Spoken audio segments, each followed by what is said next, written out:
Hello, welcome back to the Ins and Outs of Sex. You're here with me, Chris, and my co-host Katrina, as we dive into the world of sex. And Katrina tries to educate me a bit more about all the things surrounding that. Now we're returning to a subject.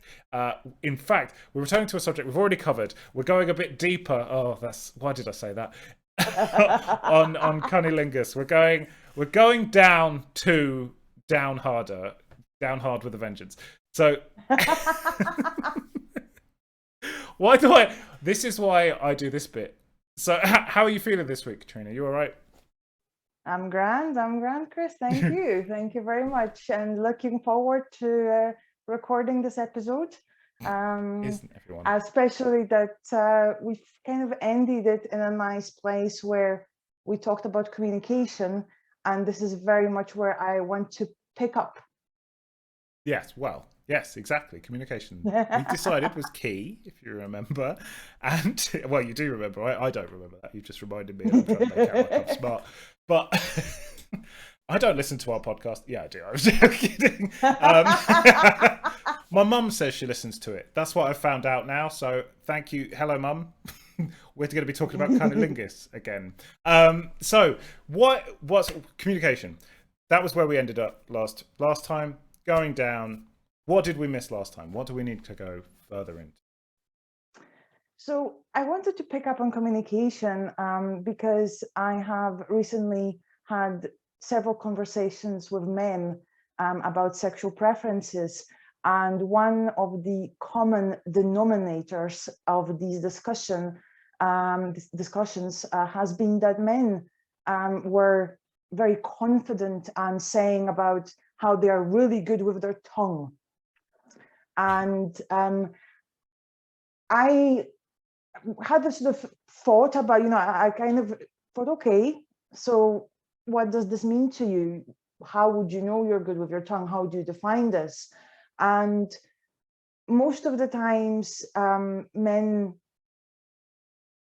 I suppose that they come from a place of assurance and they want to give their partners confidence that they do enjoy cunnilingus.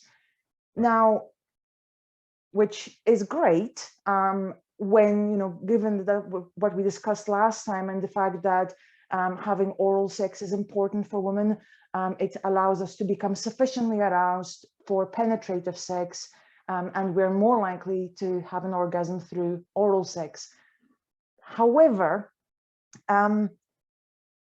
there's something that especially confident women who know their bodies may find almost off-putting when a man says, "I'm good with my tongue," because it suggests the focus is on the man. But cunnilingus is performed on a female genitalia. So my first reflection and dare I say suggestion is that what sounds far more interesting and erotic and dare I say almost sweet is saying, I want you to show me how to please you. I want you to tell me how do you want me to please you? What do you like? Yeah, see, I that's a want much to be better, good for you. much better way of Because putting it. exactly, because then the focus is on the female.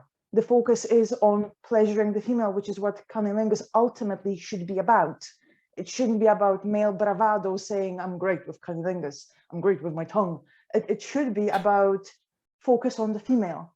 So asking your partner, rather than assuring yourself and saying that you are confident with your tongue skills, asking your partner to take you on a journey and show you and tell you how to be pleasured, I think sounds far more erotic, far more interesting, far nicer for most females.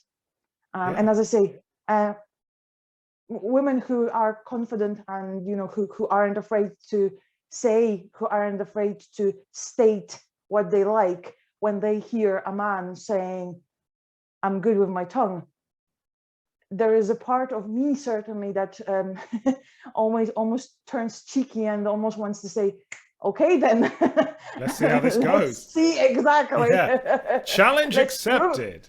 Exactly. Let's prove you wrong. It's a rookie mistake. You should never under-promise, over-deliver, not over-promise, under-deliver. You don't know you're good with your tongue. You know that you're able to write the alphabet with your tongue. You don't know if that's a good thing. You don't know if that's what she wants. You don't know if that's what they want. You know, I think it's a rookie mistake. It's a very, when you go in and you're like, I'm good at this thing, then someone's like, your bar is up here. Yes. If you're so confident that you'll say to me, I'm good with this thing, then the bar is up here. You should go in and you should be like, you show me how you like it. Because I think I know what I'm doing, but there's always, you know, I don't know what I'm doing with you. I don't know. Because that's the other thing that you didn't, is that you could be good with someone and then you could be bad with another, because people like different things, you know? And that is precisely what was going to be my next point. This is the second fundamental mistake in such statement, is that one is that you can overpromise and underdeliver, but the focus of that statement is still on the man and not on the woman. So that's the first mistake. The focus is on the man, and it shouldn't be. But the second fundamental mistake is that every single vagina, every single vulva, every single clitoris is different. And just because something worked for one partner, some technique worked for one partner, it does not mean in any way, shape, or form that it will work for the other. And assuming that you know how to pleasure this particular partner just because you may have been successful in the past is a big, big, big mistake, because every female is different, requires different form of stimulation, different sensations, different pressure, even different points. We are all built differently. Yeah. And again, this is where my suggestion about asking your partner to show you, to teach you, I think shows that little bit of vulnerability, but that's where the strength comes in, because the real strength comes from showing yourself as vulnerable and interested in your partner. So there's nothing shameful or less masculine or less powerful in asking your partner, listen, I want to give you the best orgasm of your life. Show me how. Teach me. That's it.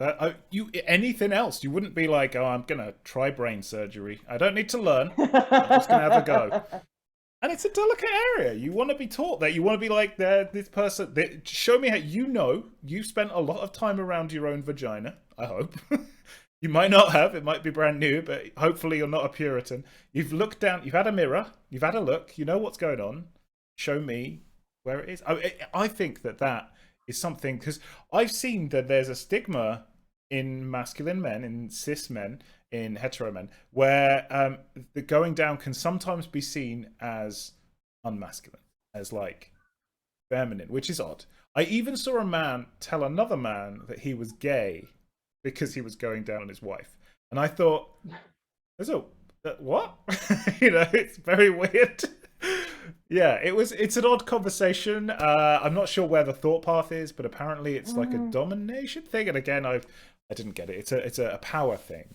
So I think men are very weird about asking, or I say straight men are very weird about asking their partner in that situation. And but it goes the same way, I think, in a gay relationship as well. If you're a woman and you should be going, what do you like? Because you might know yours, but you don't know others. I don't look at other guys' bits and go, I know what that's all about. I know what you're going on. So absolutely, and there's a difference. So even when it comes to pleasuring men, yes, there's a difference between understanding the basic anatomy, and arguably one can say that penile anatomy is simpler than the anatomy of the vulva. But even then, every single man likes to be pleasured differently. And I ask my partners, what do you like? And quite frankly, it's astounding how many men don't even know exactly how they like to get a blowjob. And that's okay. Frequently. The answer, frequently. Yes. And that's a bad answer. I know. But this is where both sides being vulnerable is going to create a connection between the two partners, and it's going to help both partners to really get the most out of sex. And there isn't anything wrong in asking and in being vulnerable and showing your strength through that vulnerability and saying, teach me, show me. If you don't know, let's try things together. Give each other feedback, but don't assume that you can perform well without asking your partner, without actually getting feedback and communicating and finding out what it is that each other likes. Yeah. You may know how to play Scrabble, but you don't know how to play them. There's two different games. Yes. You have to know which way. Have we got? What else are we going to be covering in this section? Have you got any more helpful things that you think we actually need? I'm not going to go into my history on cunnilingus in this. That's not what this is. I'm never going to be more than adequate on it. Like, I'm never going to assume that I'm more. I will always say, I think I know what I'm doing. That's what I think I'll say, but I will never make any definite promises. So if you've got any tips or anything that could help anyone, I know that we're very on this podcast, we're very aware of that. But other than communication, is there anything that you would say would be a good place to start? Sometimes the communication, if you're a new couple, or you just, it's a one-off. It can be a bit stilted. You're not ready to go into that level of openness. Is there something you'd say to someone who perhaps didn't have the opportunity to be open? It's a one-night stand, which is, absolutely. I recommend that. No one has ever died hoping they'd had sex less. That's exactly. So what would you say? What's a good place to start with that? Well, always be safe, especially if it's a one-off. Safety first. I would say that, especially if it was to be, a one-night stand, something quick and fun. As you say, there won't be much time, and it's not really about communicating and really sort of finding and trying out different things. But if the partner knows how she enjoys achieving orgasm through oral sex, point. Literally, I would say as simple as point with your fingers to the exact spot that you want stimulated.